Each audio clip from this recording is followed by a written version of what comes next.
Day 3 of making our child's bed. We have a nice sketch now and a detailed cut list, and now we can go start cutting board.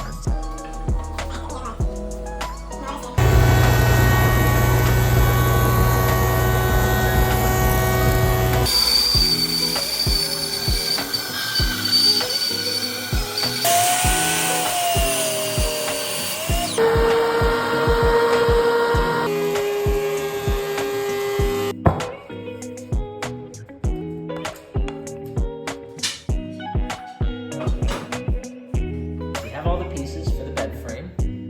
This is the front rail.